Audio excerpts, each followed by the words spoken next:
sejak kebangkitan ulama bersama pengikut-pengikutnya istiqomah dan setia jaga akidah dan sunnah Rasulullah. Alhamdulillah segala puji baginya ulama bersama pengikut-pengikutnya istiqomah dan setia menjaga agama nusa dan bangsa. Mari kuatkan niat kita, kita bulatkan tekad kita, terus lanjutkan amal kita, mengembangkan hikmah kita. Bismillahirrahmanirrahim. Qala al-musannif rahimahullah wa nafa'ana bihi wa bi ulumihi wa bi barakatihi fid dharain amin. Wa yadullu alaihi qawluhu azza wa jalla liyatafaqahu fid dini wal yundiru qaumahum idza raja'u ilaihim. Wa yadullu alaihi qawluhu azza wa jalla, dan menunjukkan atas makna ilmu akhirat apa qauluhu azza wa jalla, firman Allah azza wa jalla, liyatafaqahu fid din, agar mereka nafar atau segolongan itu memahami agama, wal yundiru qaumahum, dan agar mereka memberikan peringatan kepada kaum mereka, idza raja'u ilaihim, ketika mereka kembali kepada kaumihim, kepada kaumnya. Memberikan peringatan itu tidak bisa kecuali dengan fikih yang sifatnya punya makna ilmu akhirat. Pembahasan yang lalu terjadi pergeseran makna, terjadi salah kaprah yang mengartikan bahwa fikih itu adalah ilmu tentang fatwa-fatwa, hukum-hukum, hukum talak, kemudian hukum akad salam dan lain sebagainya. Ini terjadi salah kaprah karena fikih yang ada dalam Al-Quran, kata-kata fikih yang ada dalam Al-Quran, dan juga kata-kata fikih yang ada dalam perkataan Nabi Muhammad, yaitu hadis, ini bukan fikih kumpulan fatwa-fatwa sebagaimana orang-orang umum mengetahuinya. Jadi bagaimana ini maksudnya? Yang dimaksud dengan fikih di sini adalah fikih ilmu akhirat, lebih luas dan lebih komprehensif. Imam Ghazali menyebutkan, kan kemarin menyebutkan bahwa fikih itu awalnya dalam Al-Quran, dalam hadis Rasulullah, fikih itu adalah sekumpulan pengetahuan tentang cacatnya diri kita, yang masih riya, yang masih takabur, masih ada hasad, maka dihilangin. Istilah hilanginnya itu namanya takholli. Dihiasi dengan apa? Dengan ikhlas. Dihiasi dengan tawadhu, namanya tahalli. Nah, setelah itu ditambah dengan pembahasan-pembahasan tentang utamanya akhirat dan hinanya dunia. Itu fikih kumpulannya begitu. Fikih yang dimaksud dalam Al-Quran dan dalam sunnah atau dalam hadis Rasulullah adalah kumpulan ilmu tentang cacatnya diri sendiri, diri kita, kemudian keutamaan akhirat dan hinanya atau rendahnya dunia, sehingga menimbulkan rasa takut pada Allah. Nah, terjadi pergeseran makna pada Imam Ghazali, apalagi sekarang. Fikih yang dimaksud adalah bukan fikih yang seperti dikehendaki oleh Rasulullah. Memahami fikih kembali pada dari aspek teori dan bahasa. Iya, dari aspek bahasa. Aspek bahasa al-ahkam al-amaliyah. Betul. Allati istambatu, yang diambil istimbatnya, ya min adillatiha syar'iyyah. Kan itu ya, dari syariat caranya. Bukan itu. Dikembalikan lagi oleh Imam Ghazali, kalau kita ingin memaknai dan ingin memahami Al-Quran, memahami hadis, maka jangan pakai istilah yang sudah kemariin, tapi balikin lagi kemana yang asalnya fikih itu apa.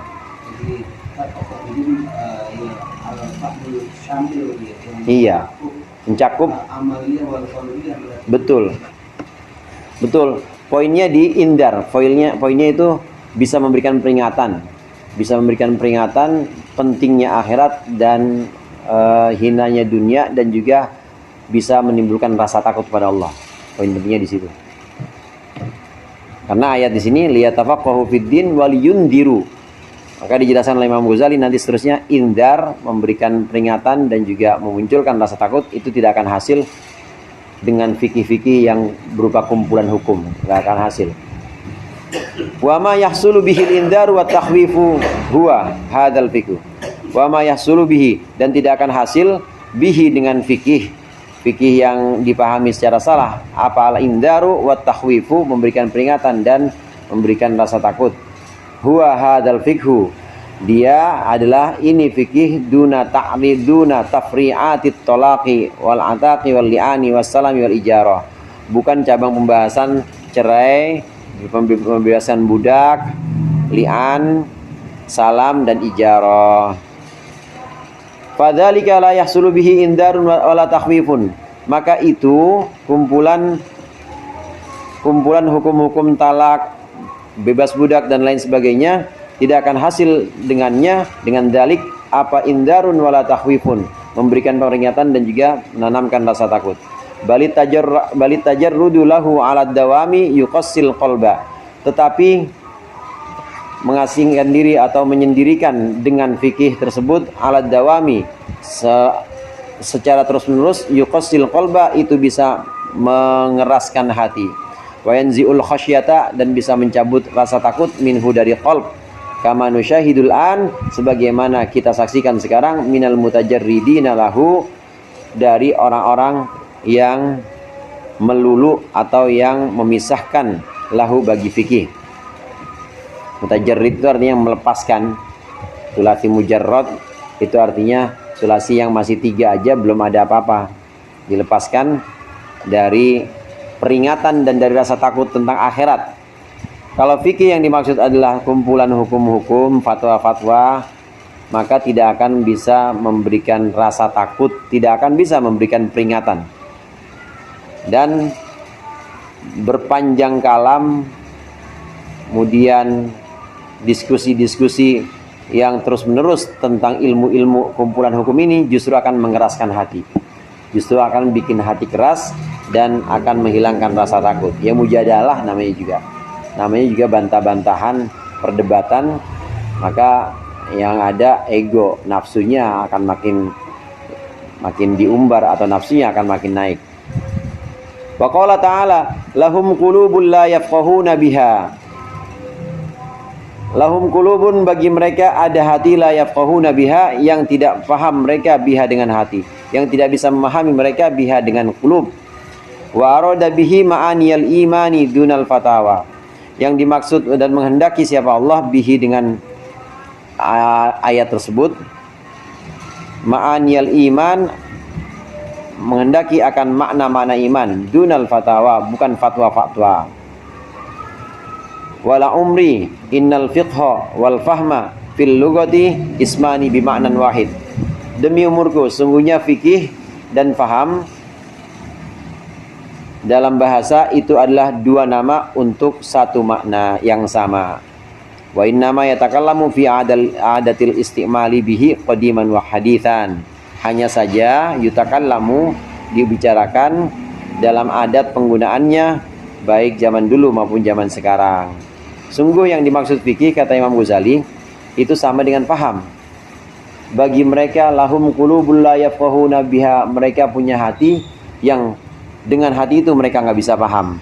Ini hati, paham ini kan pekerjaannya hati.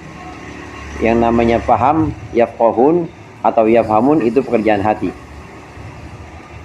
Jadi sama antara paham dengan fikih, artinya memahami. Pekerjaan hati ini yang dimaksud adalah memahami makna-makna iman, bukan memahami fatwa-fatwa, bukan. La antum asyaddu rahbatan fi sudurihim min Allah. Sungguh kalian, ini juga ayat Al-Quran, sungguh kalian itu lebih banyak rahbatan, rasa takutnya, fi sudurihim, di hati mereka, minallahi, ketimbang Allah. Maksudnya di hati orang-orang kafir, kalian orang-orang mukmin itu lebih ditakuti dibanding Allah. Al-ayah. Fa'ahala qillata khawfihim minallahi. Fa'ahala, maka mengubah siapa Allah qillata khawfihim, akan sedikitnya rasa takut orang kafir minallahi dari Allah, wasti'adhamihim dan mengagungkannya orang kafir satwatal khalqi akan langkah makhluk, ala qillatil fikhi ini diubah ala qillatil fikhi kepada sedikitnya pemahaman. Paham, kalau orang paham itu pasti nggak akan mengagungkan makhluk. Lahum qulubul la yafqahuna biha, orang-orang kafir itu punya hati yang tidak bisa mikir atau dengan hati itu nggak bisa paham. Apa dan malah pakai mulut ya, bukan pakai akal ya. bukan. Kalau kita ngomong otak maksudnya kan gitu. Iya. Kalau ini kan nggak otak, kalau udah akal. Pakai kulub, pakai hati. Nanti dibahas juga. Entah di sini entah udah lewat ya.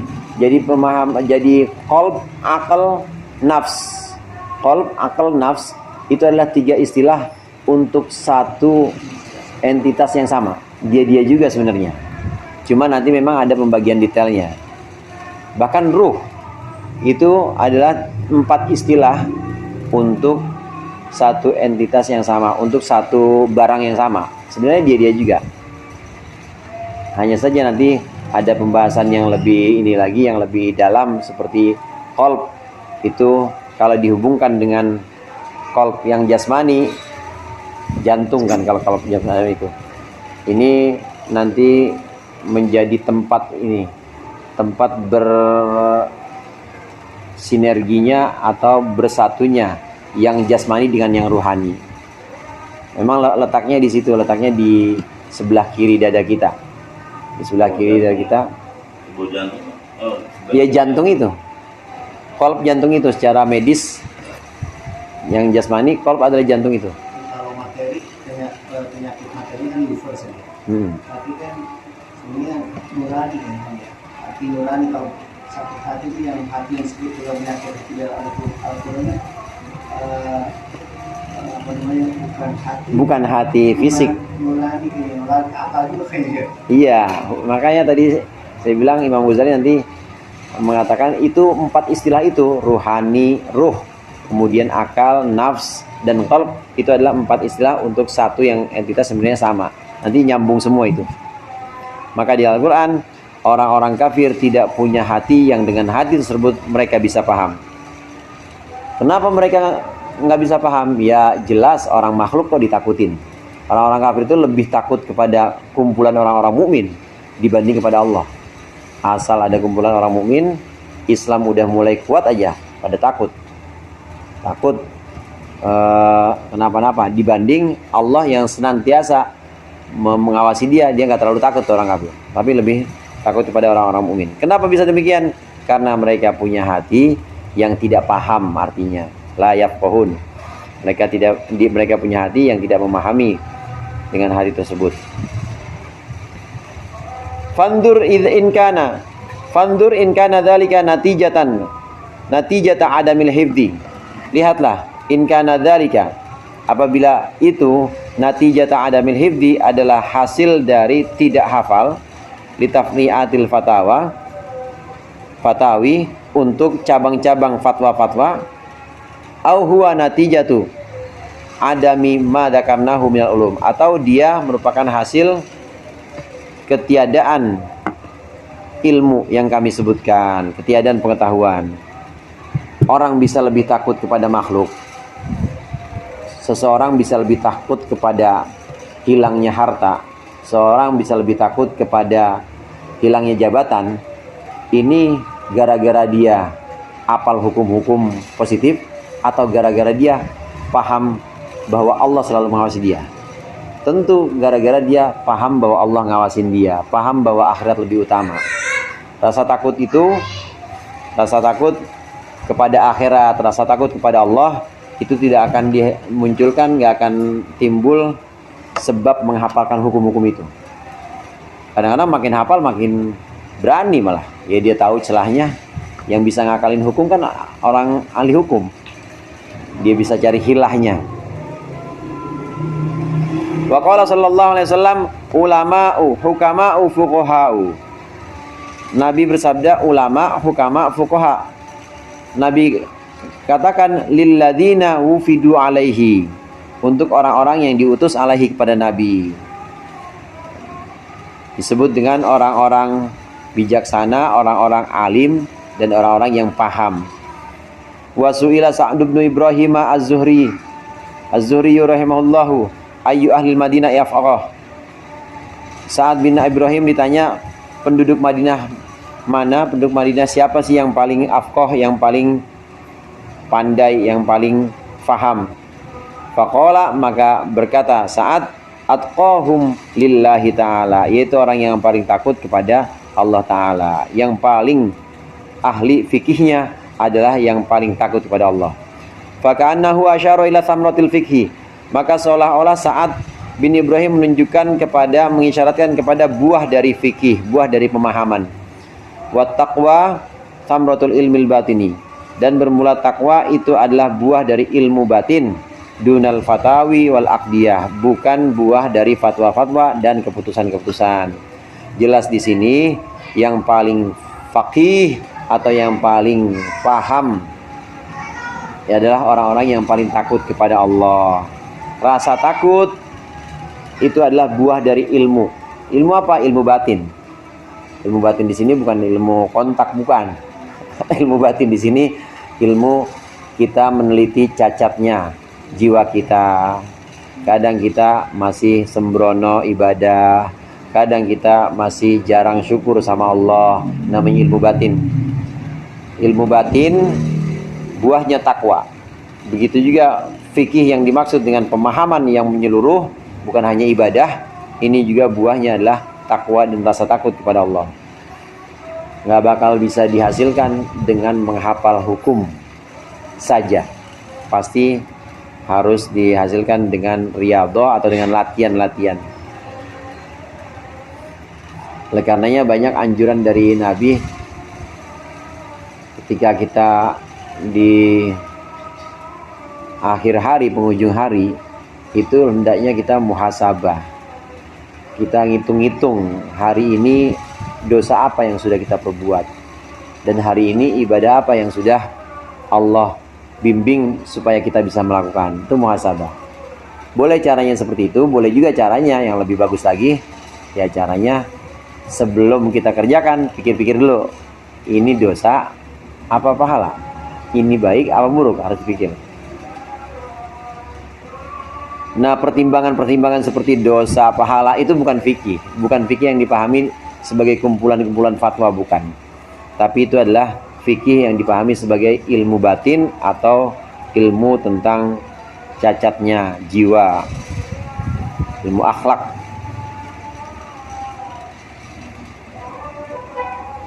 Waqala, dan bersabda Rasulullah sallallahu alaihi wasallam, ala unabbiukum bil faqihi kullal faqih. Kata Rasulullah, maukah aku tunjukkan kepada kalian bil faqihi kullal faqih, bil faqihi kullil faqih, dengan orang yang ahli fikih dan yang paling faqih, yang paling pinter. Qalu, para sahabat menjawab, bala, tentu ya Rasulullah, kami mau ditunjukkan. Qala, bersabda Rasulullah, malam yuqannitin nas min rahmatillah. Al faqih kullil faqih, orang yang ahli fikih benar, orang yang ahli memahami hukum serta memahami takwaan, itu adalah orang yang lam yuqannitin nas min rahmatillah, yang tidak membuat putus asa manusia dari rahmat Allah. Walam yu'amminhum min makrillah, dan tidak membuat rasa aman kepada orang-orang dari makarnya Allah. Artinya terus memperingatkan, tidak membuat orang-orang itu merasa nyaman dari makarnya Allah, dari tipu daya Allah. Walam yu'ayyishum min rauhillah, dan orang yang tidak membuat putus asa manusia dari rahmat Allah, dari kelembutan Allah. Walam yada'il qur'ana, dan orang yang tidak meninggalkan Al-Quran raghbatan anhu, karena membencinya. Ila masiwahu, meninggalkan menuju kepada sesuatu yang selain Al-Quran. Sesungguhnya yang disebut dengan faqih, ahli fikih atau ahli dan benar-benar cerdas dalam arti yang sesungguhnya adalah kecerdasan yang sifatnya itu kecerdasan batin. Bukan hanya cerdas intelektual, hafal kumpulan fatwa, kumpulan keputusan-keputusan, tapi cerdas batin. Siapa itu?